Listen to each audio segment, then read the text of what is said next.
TCU is reportedly paying Josh Hoover $2.5 million, and I don't think he's overpaid.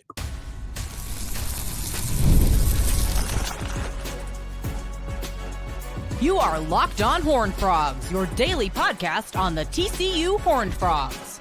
Part of the Locked On Podcast Network, your team every day. Locked On Horned Frogs, your team every day. I'm your host, Steven Simcox. I've been covering TCU athletics for the past 12 seasons. We're brought to you today by FanDuel. I'll tell you later on in the show about FanDuel. You win your first $5 bet, get up to $150 in bonus bets. You can live bet on NBA games. We're going to talk about TCU basketball just getting blitzed again in Morgantown on the road. Another slow start that led to a lopsided result. Jamie Dixon's team reeling in a big way after that big upset at Texas Tech. But we start today with a report from social media, which is always a trustworthy place. But Tommy Fisher sent this to me yesterday. Josh Hoover reportedly making $2.5 million from TCU. Now, listen, NIL, it's been very secretive what these guys are making, how much they're worth. We get some breadcrumbs here and there, but we don't really know. If you're watching on YouTube, I'll show you the graphic real quick. Josh Hoover coming in at 14th at $2.6 million. Arch Manning, number one at $6.5 million. Good for the Manning family. They really need that, right? But Josh sitting at $2.5 million, which is pretty wild, right? And my first reaction to that, this, by the way, this is from College Football Alert. My first reaction to that was, well, that's just a random Twitter account. There's no sourcing there. That can't be true. That was my initial reaction. And I'm sure a lot of you probably feel the same way. So I started poking around yesterday and I was asking different people who are close to the program. I asked a couple parents of guys who are currently on the football team and nobody confirmed it. So I can't say this for sure, but the general attitude that I got from everybody, or the general response that I got from everyone, was it wouldn't shock me. It wasn't an outright confirmation, but it was basically like, that's kind of the going rate for a starting quarterback in college football. I think my man Vince Pryor needs to ask for some back pay. Some of you former players out there, if you're watching or listening, that might sound insane to you. And it sounds crazy to me. And honestly, like, Josh Hoover making that much when he was really good last year, but the team itself was at a crossroads halfway through the season. They figured things out. They got better as the year went on. But bottom line was they still lost 4 games. This was not a team that played for a Big 12 championship. They were not in the college football playoff. There's high expectations this year, but who knows what's going to happen. And I know a lot of you will hear that number and you'll immediately cringe or say, what the heck? But I guess my response to that would be this. People are worth what the market says they are worth, right? We see this in the NFL all the time, and really pro sports in general. You got a quarterback. He hasn't won a Super Bowl, but he's a good, competent starting quarterback in the NFL. And his rookie deal is coming to an end. You're either at a point where you have to franchise tag him, which players don't like, or he's an outright free agent. Usually it doesn't get to that in that league.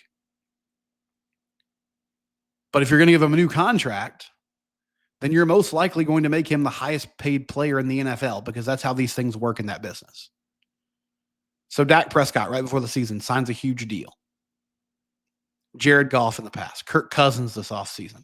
The list goes on of QBs that are good, that have had great moments, but have not won at the highest levels. And they get paid an insane amount of money because what's the alternative? It's a quarterback-driven league. There's a scarcity of dudes that can do that job at even a competent level. So you have to pay them. So Josh Hoover, a lot of you might roll your eyes, and I understand, but if TCU let him walk or let him test the open market, what would the backup plan be? You go pay somebody else in the transfer portal? I doubt that's cheap.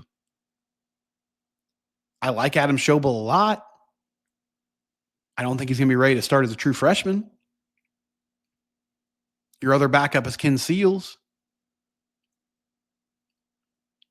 If you have somebody who can do the job well, the price continues to go up. As crazy as it sounds, it's just the reality of the situation. Now we're heading towards a world with NIL where there's going to be more oversight. There's going to be more rules. But at the moment, that's not the case. And so the players have a lot of control here. If you're a productive player, you can keep coming back to the negotiating table over and over again. And if the team calls your bluff, you can always hit the portal, right? That's a discouraging thing, but it's also true. Also, you look at the other guys on this list. Arch Manning at $6.5 million. Carson Beck, $4 million. DJ Langway. Now, some of these, I mean, Drew Aller, really productive player, but there's a mix of like dudes that you're just paying on potential and guys that have actually made it happen at this level of football. Baron Morton, $1.5 million. Avery Johnson, $1.8 million. Avery Johnson, Kansas State let Will Howard walk to pay him and to make him the dude. And long term, it might pay off. Last year, it didn't. But there's a number of players that are kind of in the same situation where they're good at what they do. Maybe they're not the best in the business, but the alternative behind them is a big step down. And so you're sort of forced to pay the market price to keep them around. I'll also say this. There is nobody who should have more interest and who should want these numbers to stay secret more than the players. What I mean is, these players, they don't want these numbers getting out there if I'm in their shoes, because it just resets expectations in such a big way. We see it all the time in pro sports. Somebody signs a big deal, especially in baseball. Some big-time hitter signs an insane deal in the offseason. Suddenly through April and May, they're hitting 170 and everybody's booing them every time they're coming to the plate. Because once you put that price tag out there, people instinctively kind of fold their hands and say, okay, or fold their arms and say, okay, show us what you got. If you're worth this much, show us what you got. And again, like, I really like Josh Hoover. I think he played well last year. I think he improved as the season went on. But $2.5 million, suddenly 8-4, 9-4 doesn't look as good as it did. And is that unfair to him? Yeah, in a way it is. Because it's not like he's demanding that. I mean, I'm sure it's just, hey, this is the going rate. But it puts a lot of pressure on the players themselves. I'm glad these guys are getting paid. I really am. It was a long time coming.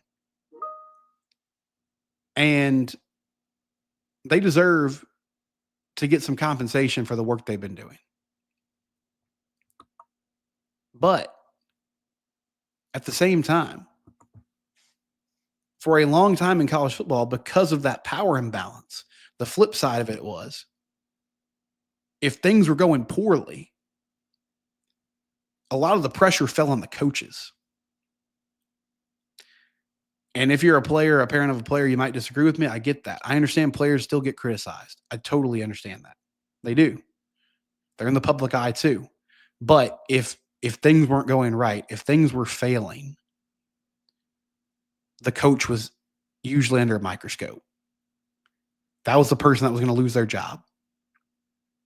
That was the person that was talking to the media on a weekly basis and taking the heat. And there was sort of this unspoken rule. I know everybody didn't abide by this, but there was sort of this unspoken rule of let's not single out players necessarily because they're student athletes.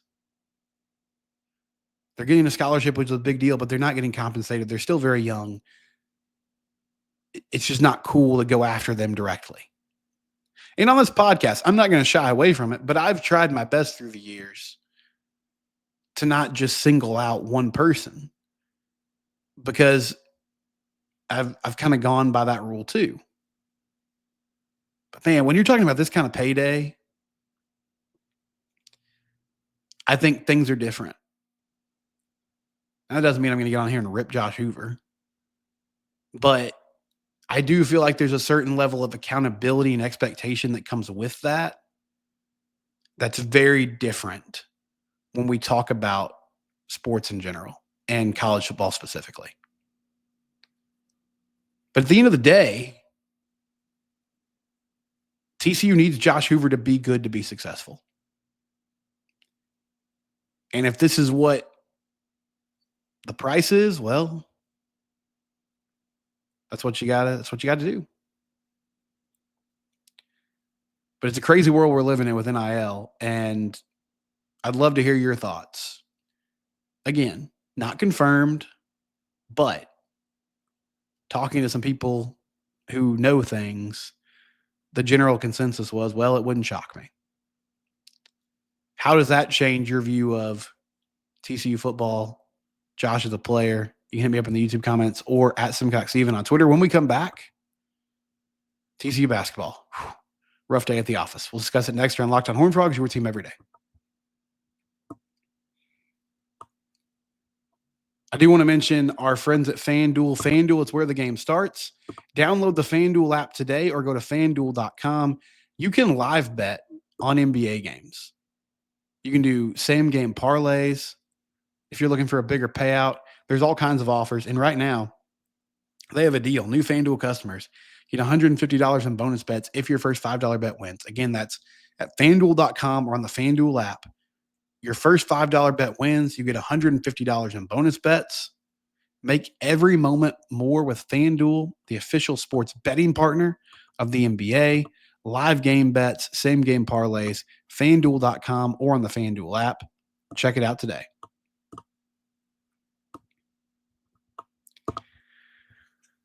Man, TCU basketball. So a week ago feels like a long time ago right now. A week ago today, I was on this show talking about how this team had pulled off a huge upset of Texas Tech, and maybe they were back in the tournament picture, back in the postseason picture.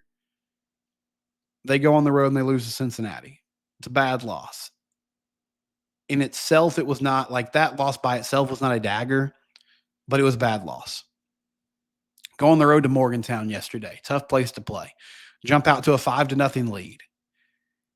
And then proceed to let West Virginia score 18 straight points to take an 18-5 lead. At one point, it was 31-13. They cut it to 15 at halftime, but really couldn't make significant progress in the second half. And they end up losing to the Mountaineers 73-55. They're now 8-9 in conference play. They have 3 ball games left. UCF at home, Baylor at home, Colorado on the road. At best, they will finish the regular season 11-9 in Big 12 play. I don't think that's going to be enough to get you in the tournament. 11-9, and you make a big-time run in the Big 12 tournament to the title game or something like that, then maybe we're having a discussion on Selection Sunday.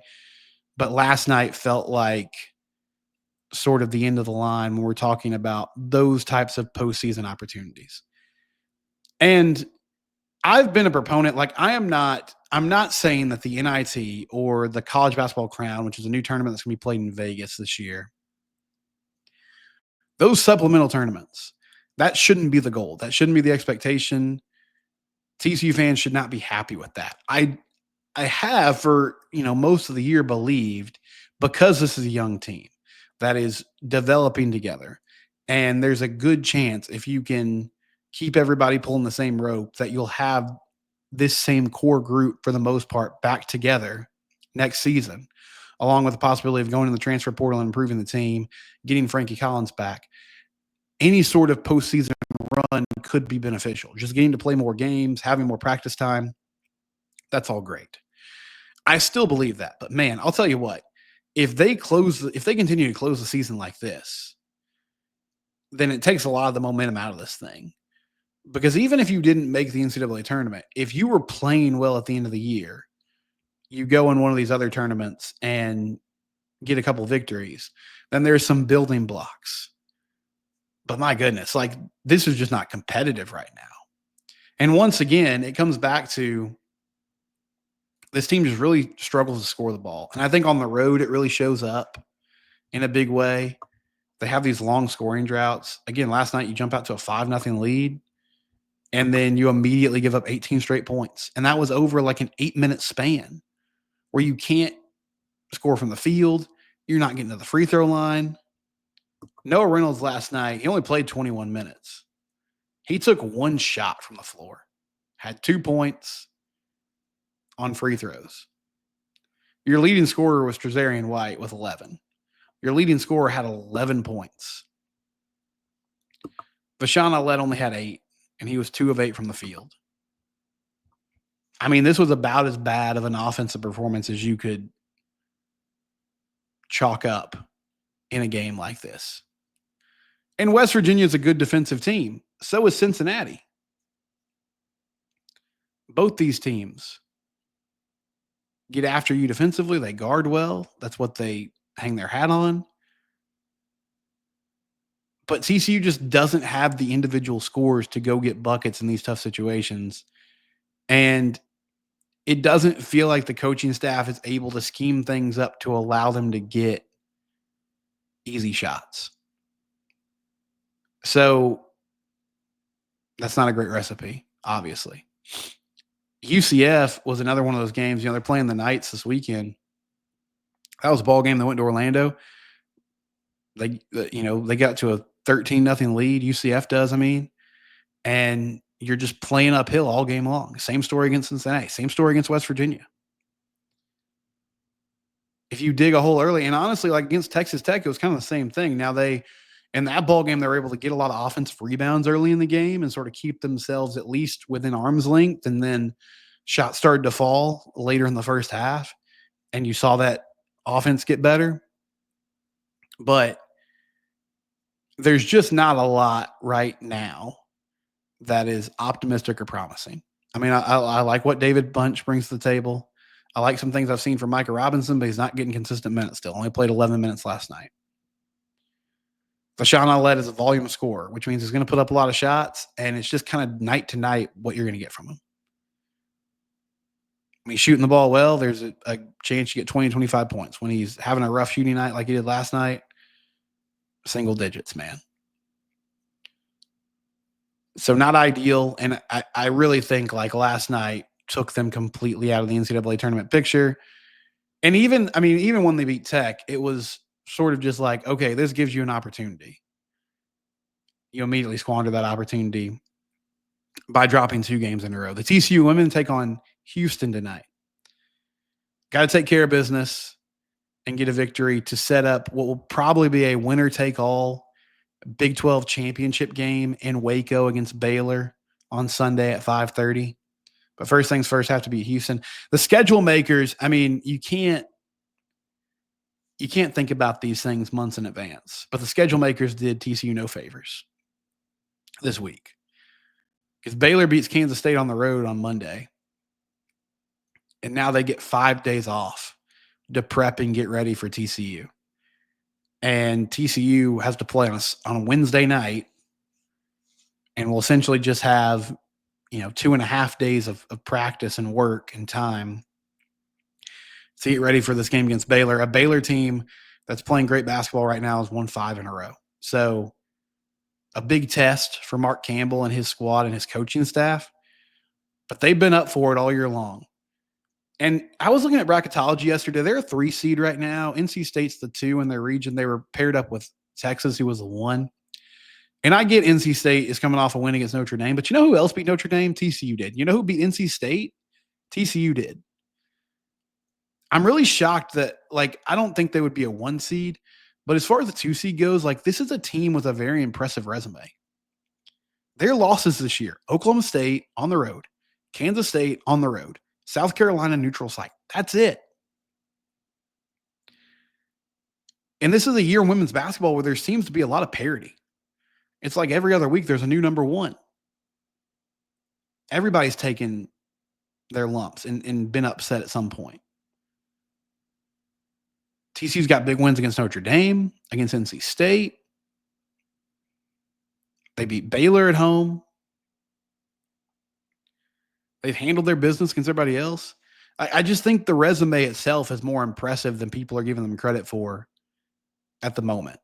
And, 2 seed, 3 seed, how much does it matter? Not a lot. And ultimately, for this team, it's just awesome that they're in the tournament discussion. But it's still annoying when it feels like they're not quite getting the accolades they should for the record they have. TCU baseball wins on Tuesday, and the combine starts up this weekend. We'll talk about that next year on Locked On Horned Frogs, your team every day.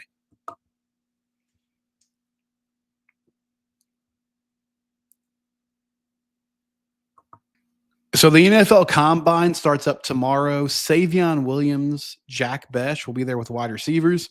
Those guys will compete and go through drills on Saturday. And then Brent Matisic, who is long snapper, veteran player. I think he was a captain on last year's squad. He's at the Combine also. I saw some draft people talking about Savion Williams on Tuesday and saying that this is a dude that could clean up in a big way. And I agree with that. I think this is the most important part of the draft process for Savion, because the thing that is going to catch the eye of scouts, the biggest upside he has, is the fact that he is a dude that is an incredible athlete. Even among the best athletes in the country in football, he stands out in a huge way. If he can run a great time, show some speed and agility in those cone drills, he has a ton to offer. He's a Swiss Army knife. We talked about it at length during the season. They figured out around the middle of the year how to work with him to create some one-on-one matchups for him where he can make plays. And whether it's a guy like Cordell Patterson or, Devin Hester's not really a good comp because he's more of a special teams player, but you get what I mean. Dudes who can get the ball in different ways and in multiple ways. Debo Samuel. Savion is built in that way, and he's got that same type of ability. He needs to show it with the athletic testing at the Combine. I think for Jack Besh, he did such a good job at the Senior Bowl. It's really just about verifying some times and making sure that you have a good profile from a testing standpoint, that there's no red flags for these teams. And I think he'll do fine in that regard. Some of you had thoughts on yesterday's show. I talked about the TCU secondary. Off Track said, what happened to safety Kylan Jackson? I thought he committed to TCU. He did. He committed and signed. I'm sorry if I didn't mention him yesterday. I just omitted it. That was my fault. But Kylan Jackson, exciting guy. I talked with Matt Musaka from Locked On LSU, and he said, yeah, Kylan's an incredible athlete, super intriguing player, just didn't really work out for him at LSU, and he's looking for a new start. So that's another name to know in the secondary, and another player that Trey Watson can work with, a new safeties coach, and just the defense in general can work with him and try to find a good spot where he can thrive, hopefully this upcoming season. TCU baseball, they take down Tarleton 4-2 yesterday. Good pitching effort. Bats leave some things to be desired there, but they get Southern Miss this weekend at home. So first weekend series at Lupton, and trying to get this lineup figured out, trying to get these guys in a good place for conference play, which starts in a few weeks. Don't forget TCU women's basketball tonight at 6:30 against Houston at home. Senior night, chance to send off a great group of seniors. Some of them only been here for a year. Some have been here, their whole careers. But bottom line is, this is a team that has a chance to play for a Big 12 title. So get there if you can, and we'll have coverage of that and more here on Locked On Horned Frogs. It's your team every day. Subscribe to the YouTube channel or wherever you get your podcast.